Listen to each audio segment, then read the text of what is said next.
ಈಗ ಮತ್ತೊಂದು ಸಬ್ಜೆಕ್ಟ್ ಇಟ್ಕೊಂಡ್ರೆ ಬಿಗ್ ಬಾಸ್ ಬಗ್ಗೆ ತಮ್ಗೆ ಅಭಿಪ್ರಾಯ ಏನು ಸರ್? ನಾನು ದೇವರಣಗೂ ನಾನು ಬಿಗ್ ಬಾಸ್ ನೋಡೋದೇ ಇಲ್ಲ ಸರ್. ನಾನು ಯಾವ ಸೀಸನ್ ನಲ್ಲೂ ಬಿಗ್ ಬಾಸ್ ನೋಡೇ ಇಲ್ಲ.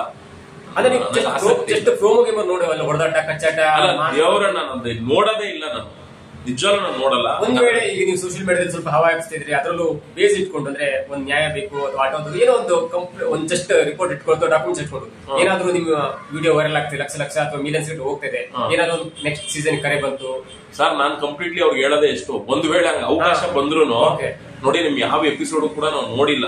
ಮತ್ತೆ ಇದ್ರ ಬಗ್ಗೆ ನನ್ಗೆ ಏನು ಗಾಳಿ ಗಂಧನೂ ಕೂಡ ಅದ್ರ ಬಗ್ಗೆ ನನ್ಗೆ ಗೊತ್ತಿಲ್ಲ. ಈಗ ನೋಡಿ ಸರ್, ಲಕ್ಷಾಂತರ ಜನ ಅದಕ್ಕೆ ಮುಂದೆ ಹೇಳ್ತಾರೆ, ಯಾಕಂದ್ರೆ ಈ ಬಿಗ್ ಬಾಸ್ ಅಂದ್ ಕೂಡ ಎಲ್ಲರೂ 90% ಎಂಟರ್ಟೈನ್ಮೆಂಟ್ ಕಂಡಿರ್ತಾರೆ. ಒಂದ್ ಇಬ್ಬರು ಮಾತ್ರ ಬೇಸ್ ಇಲ್ಲ ಅಂತಂದ್ರೆ ಒಬ್ಬ ರೈತರಾಗಿರ್ಬೋದು, ಆಟೋ ಸಂಘದವರೆಲ್ಲ ಇರ್ಬೋದು. ಈಗ ಏನ್ ಸೆಲೆಕ್ಟ್ ಮಾಡುವಂತ ಇರ್ಬೋದು, ಮಾಡ್ತಾರೆ. ಈಗ ನಾವ್ ಹೇಳೋದೇ ಗೊತ್ತಾ ಸರ್, ಈಗ ಲಕ್ಷಾಂತರ ಜನ ಇದಾರೆ, ಕೋಟಿ ಗಟ್ಟಲೆ ಜನ ಇದಾರೆ, ಅದ್ರಲ್ಲಿ ಲಕ್ಷಾಂತರ ಜನ ಅದನ್ನ ಇಷ್ಟಪಡ್ತಾರೆ ಅಂದಾಗ ನಾವ್ ಅದನ್ನ ಟೀಕೆ ಮಾಡಿದ್ರೆ ವ್ಯರ್ಥ. ಯಾಕೆಂದ್ರೆ ಕೆಲವ್ರ ಮನಸ್ಥಿತಿ ಕೆಲವ್ರದ್ದು, ಈಗ ಅವ್ರಿಗೆ ಎಂಟರ್ಟೈನ್ಮೆಂಟ್ ಬೇಕು ಅದನ್ನ ನೋಡ್ತಾರೆ. ನಮ್ಗ ಅದ್ ಆಸಕ್ತಿನೇ ಇಲ್ಲ ಅಂದ್ಮೇಲೆ ನಾನು ಅದ್ರ ಬಗ್ಗೆ ನನ್ ಏನು ಅಂತಾನು ನಾನು ನೋಡಕ್ ಹೋಗಲ್ಲ.